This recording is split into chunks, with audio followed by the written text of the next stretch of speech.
রমজান মাস, Eid, public পরীক্ষা এবং বর্ষার কারণে ডিসেম্বরের পরে নির্বাচন করতে পারবে না সরকার, এমন আশঙ্কার কথা জানিয়েছেন বিএনপির স্থায়ী কমিটির সদস্য ডক্টর খন্দকার মোশাররফ হোসেন। শ্রীলঙ্কা আবারও রপ্তানিতে শীর্ষে।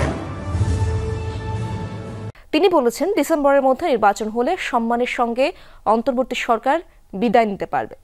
দুপুরে প্রয়াত রাষ্ট্রপতি জিয়াউর রহমানের ৪৪তম শাহাদাত বার্ষিকী উপলক্ষে সম্মিলিত পেশাজীবী পরিষদ আয়োজিত আলোচনা সভায় তিনি বলেন, সরকারের মধ্যে থাকা বিতর্কিত উপদেষ্টাদের বাদ দিয়ে তত্ত্বাবধায়ক সরকারের আদলে ছোট উপদেষ্টা পরিষদের অধীনে নির্বাচনের ব্যবস্থা করা উচিত। সরকারকে ন্যূনতম ঐকমত্যের বিষয়গুলো সংস্কার করে নির্বাচনের দিকে যেতে হবে বলেও জানান তিনি। একই অনুষ্ঠানে স্থায়ী কমিটির সদস্য ডক্টর এজেডএম জাহিদ হোসেন বলেন, বিএনপিকে ধ্বংস করতে অনেক ষড়যন্ত্র হয়েছে এবং হচ্ছে।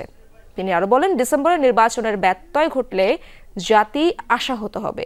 পরবর্তী পরিস্থিতির দায় সরকারকে বহন করতে হবে।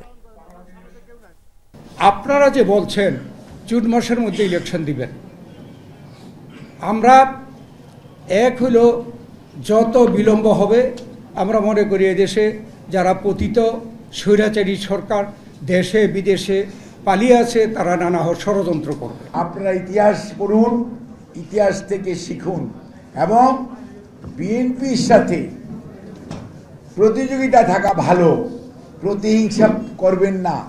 বিএনপিকে ধ্বংস করার জন্য অনেক ষড়যন্ত্র হয়েছে, অনেক ষড়যন্ত্র চলছে, কিন্তু বিএনপি তো জনগণের দল।